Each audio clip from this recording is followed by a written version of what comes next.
I mean, don't you really love it when Trump travels around the world? Is it a beautiful thing or what? I mean, the Europeans, those smug, arrogant socialists like Angela Merkel, people like this, and he puts them right on the spot.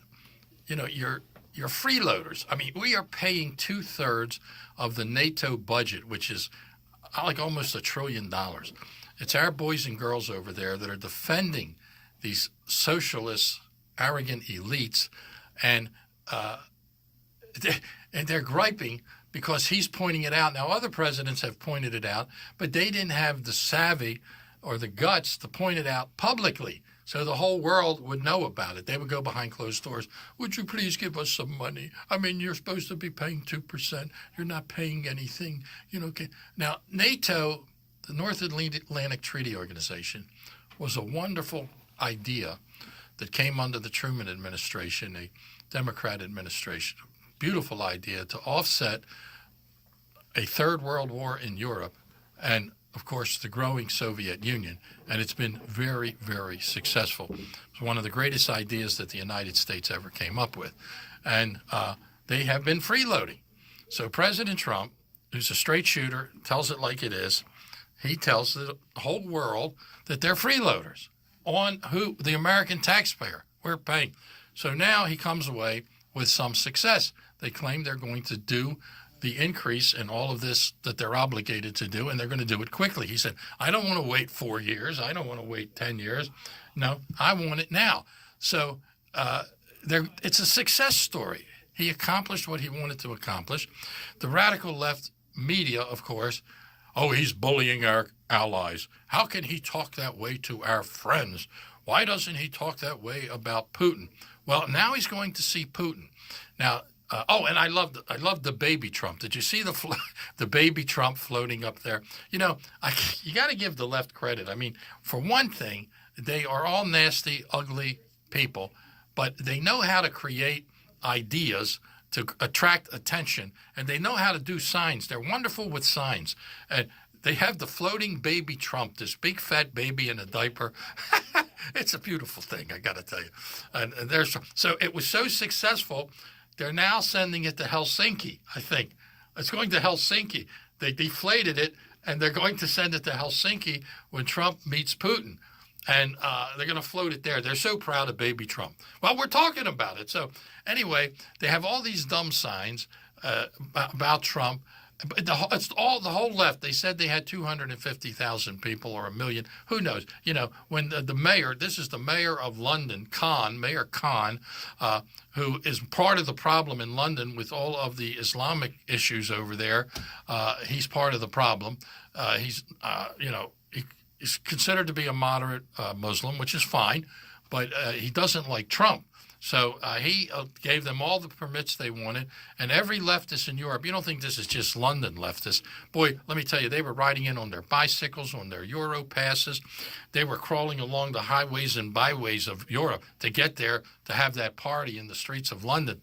So they were all there.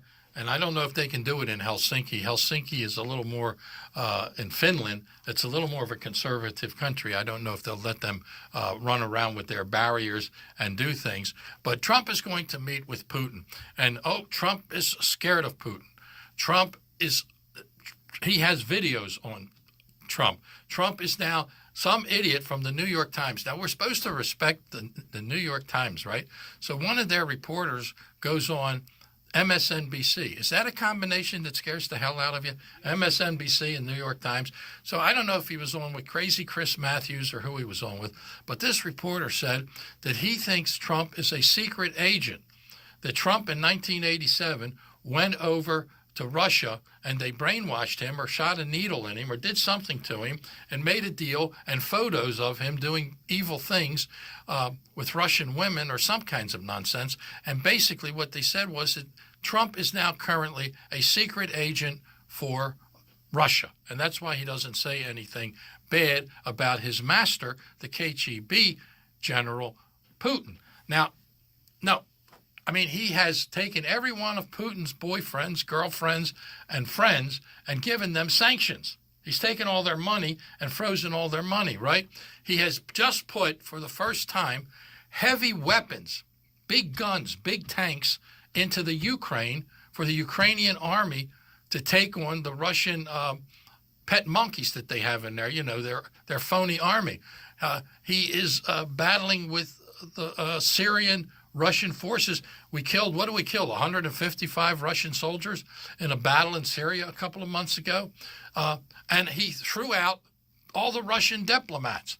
Now, the radical left and the left media, the co-conspirators say, well, he's not doing anything. He's scared of Putin. Well, if he's scared of Putin, why is he throwing all of his diplomats out?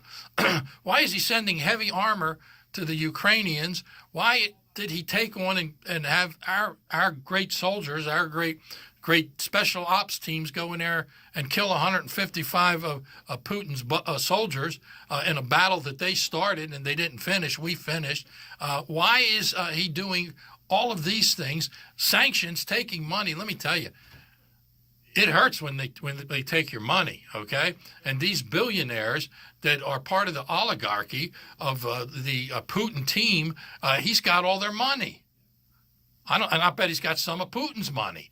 So I don't know how soft he is, but the question is, and this is an interesting thought, when he goes over there for the first time to really sit down, I mean, he's met Putin 3 times, I understand, but they've been very brief meetings. When he goes over there and he sits down with Putin for the first time, is he going to lay it on the line and say, look, no more cyber warfare, no more hacking,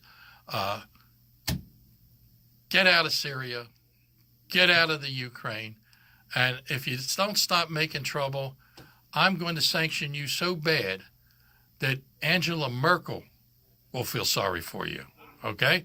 Because I'm cutting off the oil, I'm cutting off everything. I wish he would do that. I understand some of the skepticism, but the left, the radical left, they're just being critical regardless of what he does.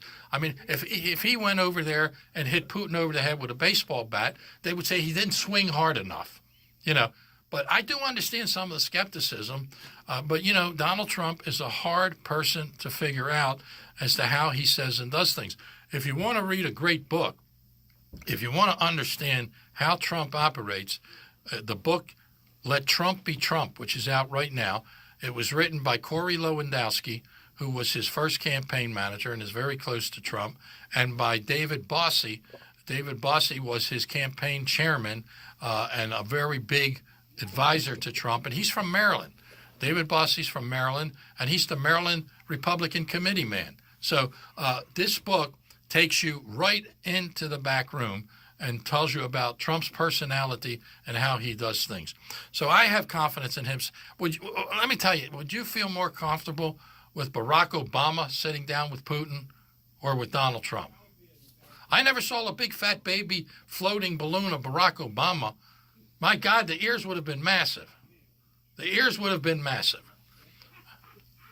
All right, we're going to talk to Cedric. Cedric, good evening. Hey, how's it going, Pat? Good.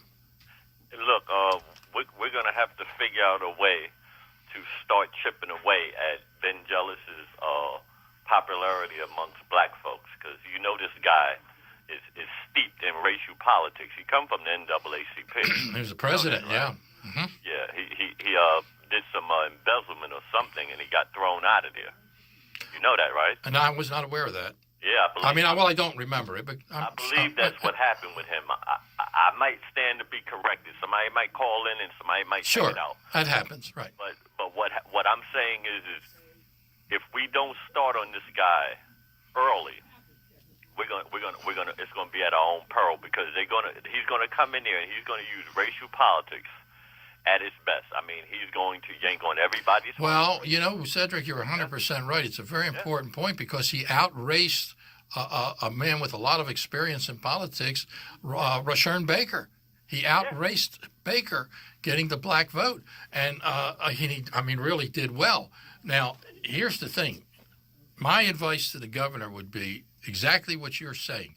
I would put together a media plan, a strategy that only relates to and appeals to the black community, where you look at what Jealous wants to do. Don't lie.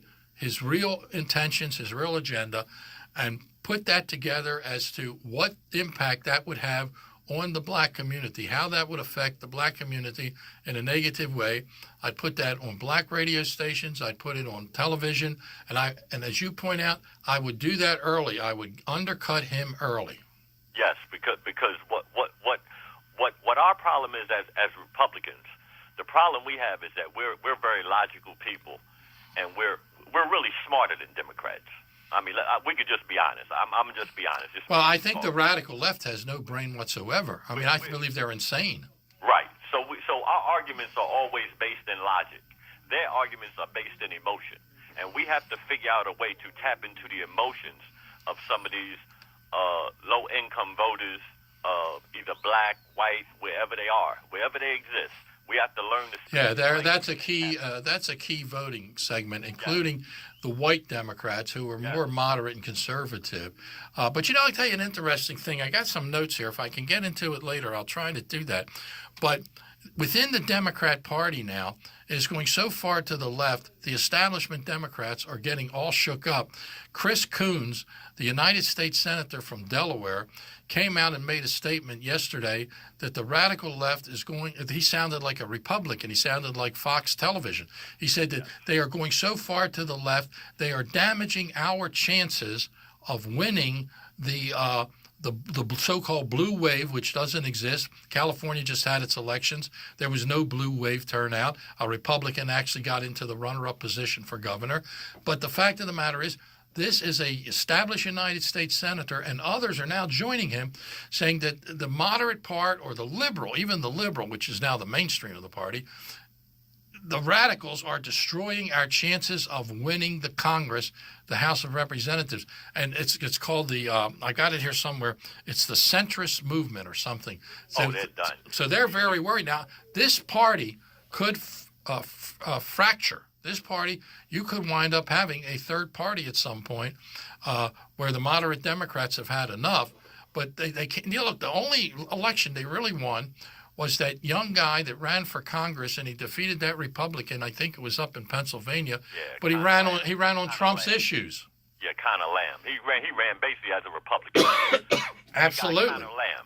I think that was his name. Yes, you're right, Connor Lamb, and he was not expected to win that. Yeah, and he did. As a Republican. Yes, he did. Yeah. Yeah. Now up in New York, that one woman, Alexandria Cortez, she ran as a socialist.